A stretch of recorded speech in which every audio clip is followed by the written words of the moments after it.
the budget for health yesterday. Yesterday, I was honored to have the opportunity to give a reply on behalf of the One Bermuda Alliance on the second largest ministry in government, the Ministry of Health.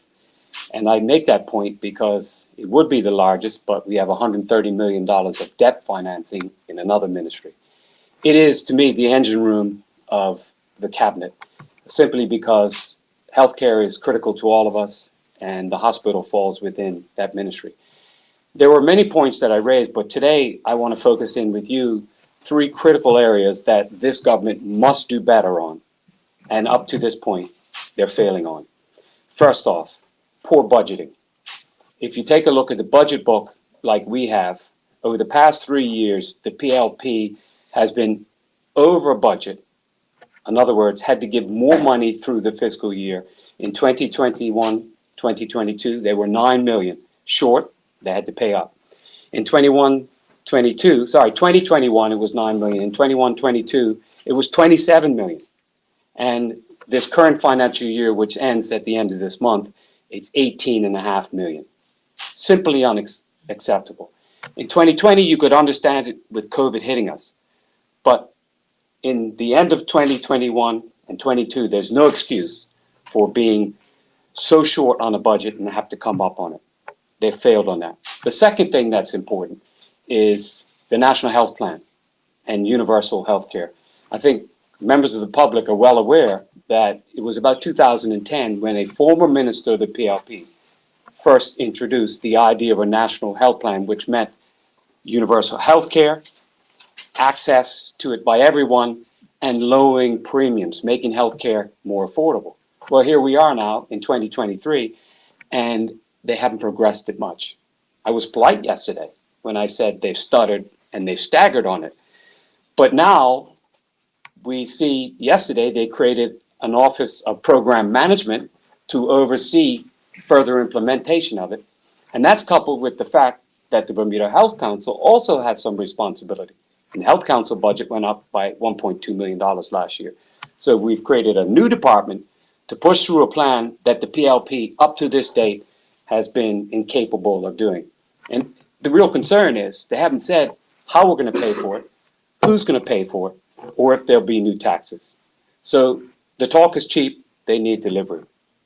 The second thing I talked about yesterday was hospital finances. And let me make it clear to everyone in Bermuda that the OBA fully supports a hospital, the quality of care and the service they give generally down there, first class. But the PLP government has once again messed up on the hospital budget. If you look at the last 2 years, they had to fund them extra money, significant amounts of extra money. This current financial year, out of the blue, the Minister of Health says that 15 million extra had to be funded to the hospital. And then we hear one of the most unusual and strange press conferences last week by the minister was because we had a 32 million shortage in the block grant that we have to give them. No explanation how or why. 32 million over 4 years was simply forgotten by the government or not checked in by the hospital. And we care for our people? Something's wrong here. Questions need to be answered as to why this grant fell through the cracks. Now, the other thing I think is worth noticing with the hospital is that in 2018, the PLP changed the funding for the hospital with a block grant for $322 million from the Mutual Reinsurance Fund and then funding from the government budget. Since that time, they have not gotten the hospital budget correct. Now, I think that is for two reasons. One is a lack of an oversight, but secondly, and more importantly, as I raised in the debate yesterday, once you give somebody a block grant to do anything, you take away their incentive to actually do better. The hospital, in my words, is turning away revenue they could earn quite easily by having all the operating theaters open, by having elective surgeries done. There are a backlog of elective surgeries that haven't been scheduled and can't be done. Don't take my word if you don't want to. Speak to the doctors themselves, whether it's hip, whether it's knee, whether it's eye. There are many surgeries we are turning away, sending other places. That's revenue the hospital can earn to get the money.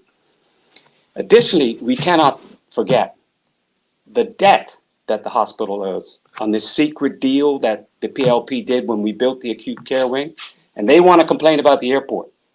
But here's something that most people in the public don't know, is until 2044, the taxpayer is on the hook for $42 million a year in debt payments in 3 different areas. 2 of them to the company who built it, and 1 of them for yearly contractual obligations that they have. So when you put all of this together, you realize we've got serious financial issues to our only hospital that we need to support. And the last 2 things I'll say about the gravity of this situation is, when the OBA was in power, we left them with the hospital with close to $100 million in reserves. In fact, reserves were so high that the finance minister in one budget said, dwindle them down, that's way too much cash sitting around. I think the amount went to about 75 million. But in a short period of time, the PLP, under their leadership in finance in that way, we see in the budget yesterday that the reserves are depleted. That's scary. That's certainly very scary. And to raise concerns even further is we cannot even see updated financial reporting for the hospital. 2018, the minister says will be tabled soon. 2018, not last year, the year before. We're 5 years delayed. And let no one assume that I'm saying this because I'm worried about how the finances are handled. When we go to the House on the Hill to discuss budgets, we're expected to have real-time information to do it in an appropriate way. And it's unacceptable that those reports are late, and it's the minister's responsibility and this government's responsibility to ensure that's the case. So having said that, I've given you a quick overview of a very important ministry, and I will turn it over to my honorable colleague, and then at that time we'll take some questions from you. So just allow me a minute to take my papers out of the way for my colleague. Thank you.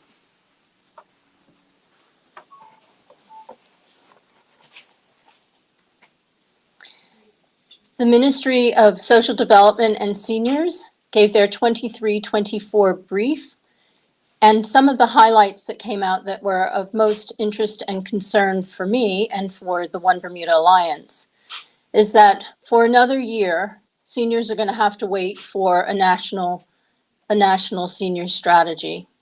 It's been something that's been ongoing for a number of years under a number of PLP ministers, and we still find that it's in development without any progress. My other concern is that there were no increases for rest home grants. And rest homes have to have the same high costs of living as everyone else. And so there are no additional funds for them to pay for the rising costs and the high costs for food, for electricity, and for supplies. The ministry's mission to partner with private sector or other government ministries to develop social and senior communities, there's been no progress. And there's no plan for the ministry to action any laws around senior abuse, which is on the rise. So there aren't any plans for any laws to protect our seniors for neglect or emotional or physical abuse and injury. So those were my highlights coming out of the briefing, and certainly work needs to be done, and we need to get into action and start to develop and implement and action some of the needed support that the senior community needs. Thanks.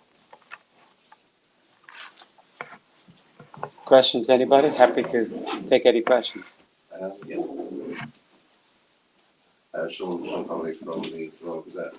Good morning. Mr. Burt said in the budget that in 2018 the government agreed to provide the hospital with 322 million of funding each year, but never honoured that promise. Do you think there should be an inquiry into why that happened?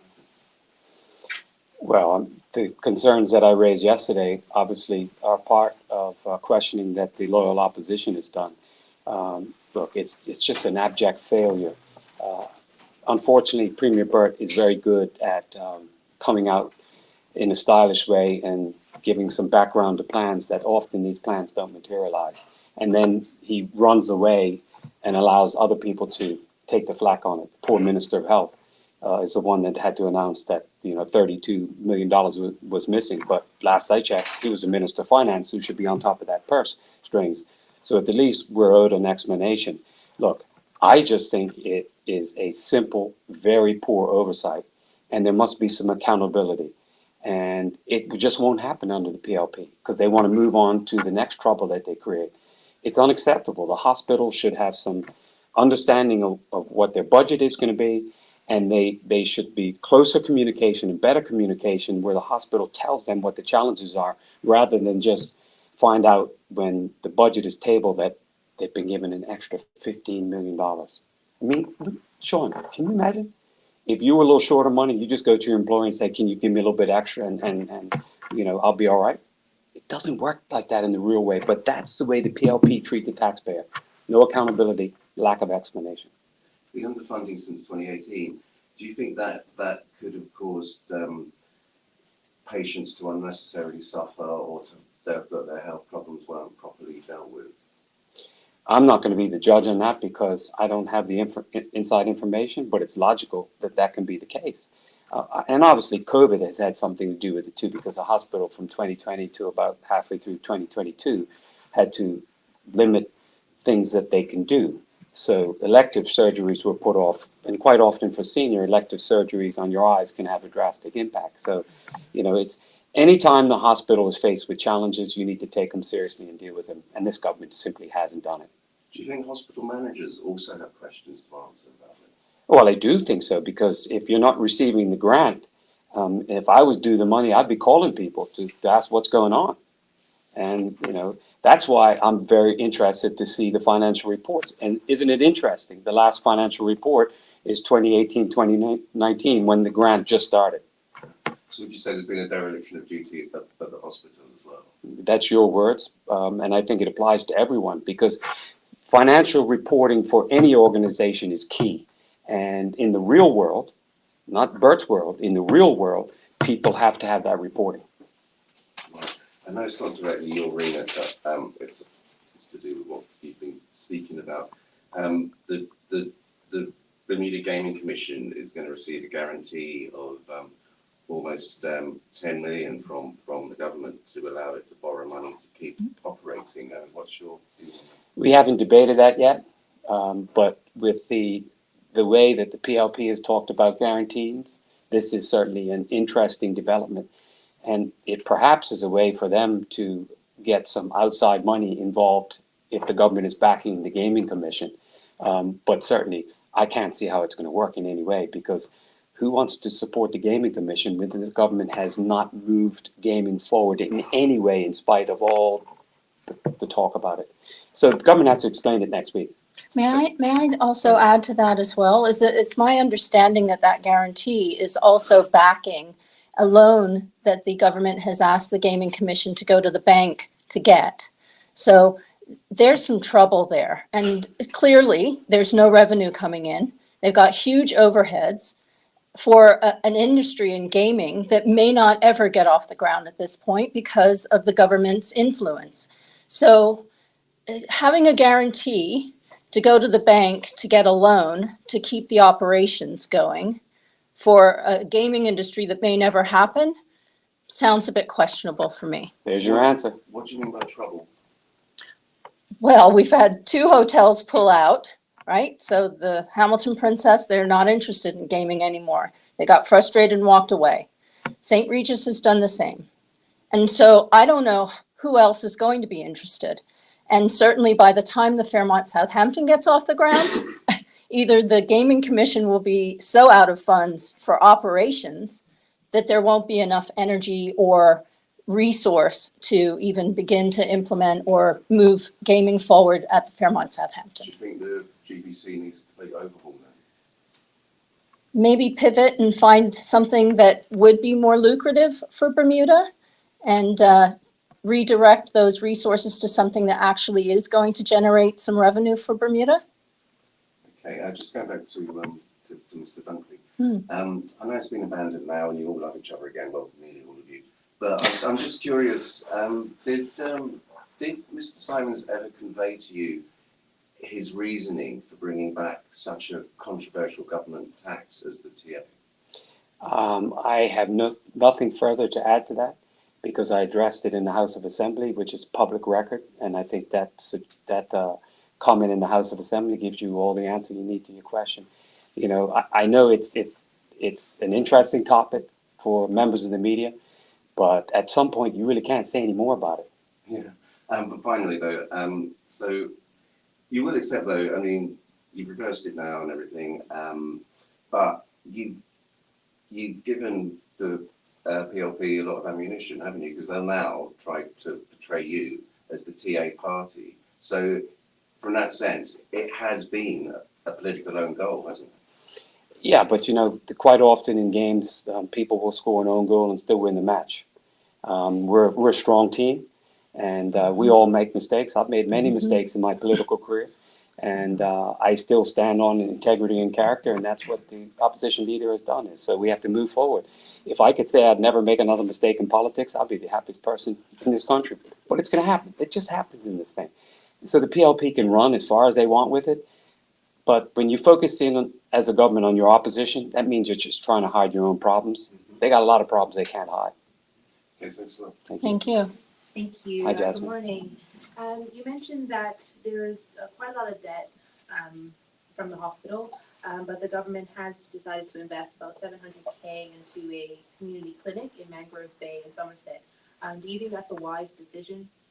Good question, and I did speak to that yesterday as well. And what I basically said to the Honourable Minister is that with healthcare, we need to be very careful about how we spend our resources because it's so expensive and insurance keeps rising and all that type of stuff. And it's also simple that with healthcare, the more facilities you open up, the increased usage you will have. Studies all over the world show that. And so while all politicians want to have accessibility to healthcare all across their jurisdictions, it's something they could easily sell to cabinet. We have to be careful that the dollars that we have aren't being stretched even further. Now, we know the financial problems at the hospital. We know that the Lam Fogo Clinic has been on reduced hours from time to time. We know, as the minister said in her own presentation, that was a global shortage of nurses and healthcare staff. So the government needs to make sure they have a real good plan to make this work and our healthcare costs won't go up or the service you promise will not be able to be delivered. Because, Jasmine, you yourself know as well as we do that if you give somebody something, if there's an opportunity for it and you take it away, it doesn't go down well. But in principle, you support a clinic in the West End. Yes. Principle, but we don't know enough about it, right? And that's what government does. They float these plans like red air, red balloons, and then sometimes just walk away and see if they float or pop. It's not good leadership. And I'd like to add too, from a senior's perspective, that having a community health center is a good idea. And so from a community and a social aspect of having a clinic, as well as it being close proximity to people's homes, is a nice thing. I believe the big risk and the disappointment would be that if that Mangrove Bay Health Clinic opens and then it's closed because they don't have the resources to open it, because they don't have the staff to staff it, and then it becomes a disappointment for the members of that community who may get used to, and then it's all of a sudden falling apart. So I believe that they really need to look at sustaining it if they're going to go for it. Thank you. And if I may ask just one question for Mr. Dunkley. You yourself, you've been in Mr. Simon's position as leader of the OBA. Have you given any encouragement through all this political storm that you've been experiencing? I wouldn't call it a political storm. It's what happens in the life of politics. I've been through much worse storms in my life, but it's as somebody who's been involved in politics for some time and seen a lot, I try to give the support as much as I can, quietly, or sometimes, just a little bit more overtly. That's what we need in politics. Sometimes you're left out there on your own, and you need to support your colleagues. And I've known Cole for a long time. Actually, I'm his MP, so we have a pretty close relationship there as well. Do you think at all it's caused significant damage to the party? I think initially it probably did, but we can regroup from that. In life, we all have our falls. You got to get up and go again. And as the Honorable former Premier Craig Kennedy has said, Cole's a man of integrity and character. And if he gives an apology, that means a lot coming from someone like him. He's a good man. You're welcome. Is Ms. Jackson taking questions?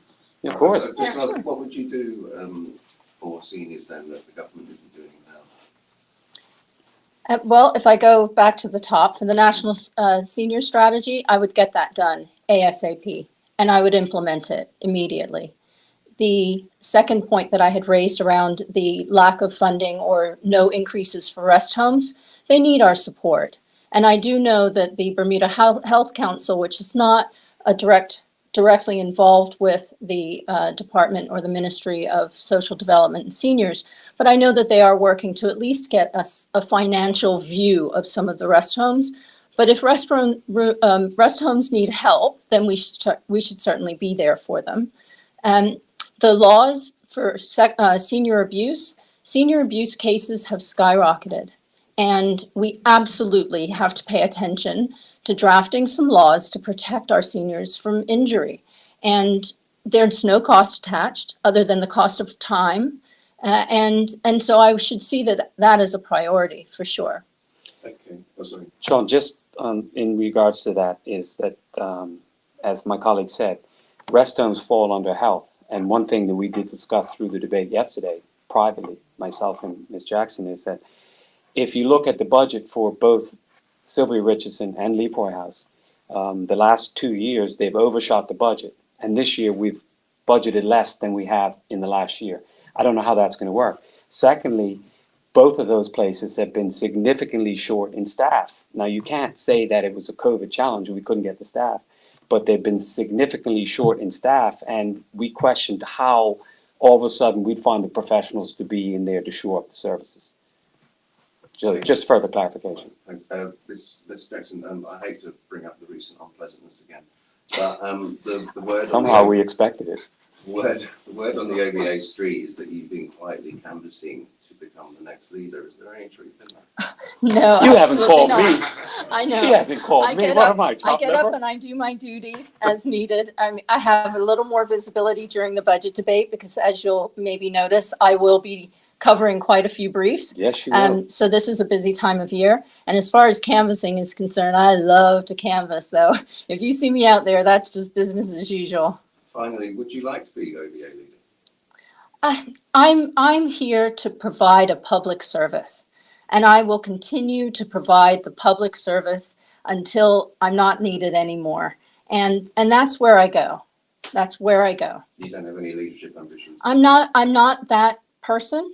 I'm a servant of the people of Bermuda. I've been privileged to be given this opportunity to stand as a member of parliament and be a voice for people who don't have a voice. And that's my job. And so wherever that takes me, it takes me, but that's what I do. Okay, thank you. Thank you, guys. Thank Appreciate you. you.